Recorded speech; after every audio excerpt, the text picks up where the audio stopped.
Živijo, tukaj Valentin. Tokrat bom govoril o telesu kot stroju. V moji mladosti so moji starši kupili ilustrirano enciklopedijo z naslovom Telo kot stroj, v kateri so bile slike notranjih organov, kosti, sklepov, vsega, kar je v našem človeškem fizičnem telesu. In zahodna medicina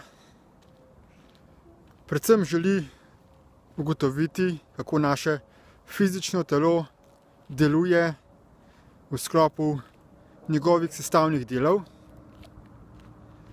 In če vidijo, da nek delček telesa ne deluje, nek notranji organ, nas potem pošljejo k specialistu za ta organ, ki ga naj bi razumel v največji možni podrobnosti.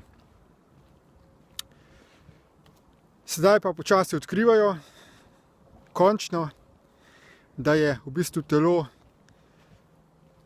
kompleksni sistem in da vsak delček telesa vpliva na drug del telesa. Poleg tega pa doslej se je zelo malo ljudi ukvarjalo z vprašanjem, kaj je tista gonilna sila za naše telo. Recimo poznamo, da za delovanje električnih naprav potrebujemo elektriko, da te naprave oživijo, da delujejo. Toda kaj je tisto, kar napaja človeško telo za življenjsko silo? Kaj je razlika med človeškim telesom, ki ima enako strukturo, da imamo recimo dve telesi, ampak eno rečemo, da je živo, drugo je pa mrtvo. Kaj je razlika med življenjem in smrtjo? In končno se človeštvo vse bolj odpira temu raziskovanju te gonilne življenjske sile našega fizičnega telesa. In to je pravzaprav ključno za razumevanje, kako telo funkcionira, ne samo kot nek stroj, v katerem smo in ki ga uporabljamo za premikanje v tem prostoru in času, temveč kako tudi reflektira in kaže naš odnos in zavedanje oziroma pomanjkanje zavedanja glede resničnega dejstva, kaj smo mi v resnici. Ugotovljeno je, da so bolečine, bolezni, poškodbe povzročene zaradi določenih naših miselnih in vedenjskih vzorcev. Kot posledica delovanja iz ločenosti, iz nezavedanja, da smo vsi del enosti. Bolj kot posameznik, ki upravlja z nekim biološkim strojem, človeškim telesom, zapade v ločenost, v egoizem, v sebičnost, bolj ko verjame v to iluzijo, da smo ločeni, bolj ta naš človeški stroj reflektira te vzorce s tem, da pričenja razpadati.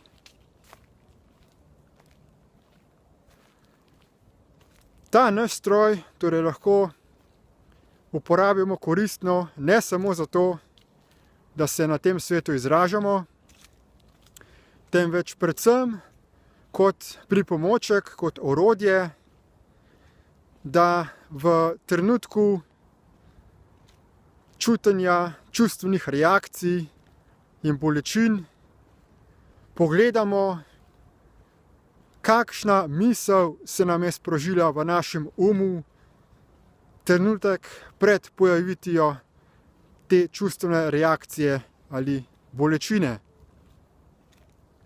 In se vprašamo, ali je ta misel usklajena z zavedanjem, da smo vsi enakovredni in enakopravni, ali je ta misel zavajajoča, iluzorna, lažna in nas prepričuje, da je realnost drugačna, kot je v resnici.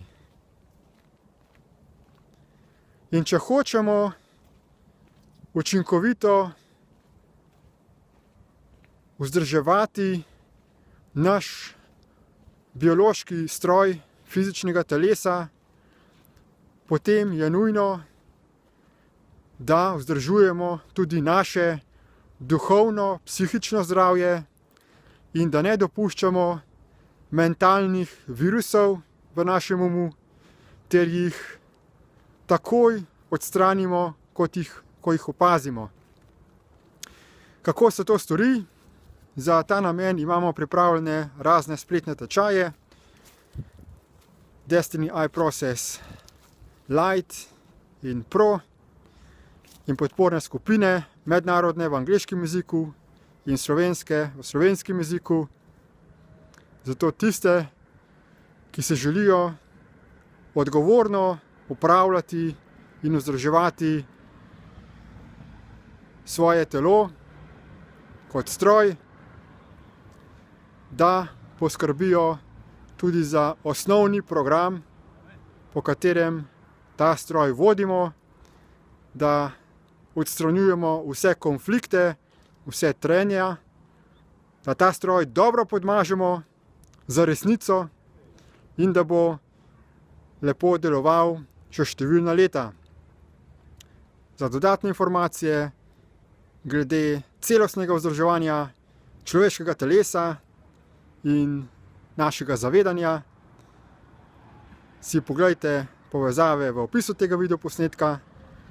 Lahko me najdete na spletnih omrežjih pod imenom Valentin Rozman in vabim vas, da se pridružite skupini Destiny Slovenija oziroma skupini z naslovom Praktično ustvarjanje raja na zemlji na Facebooku.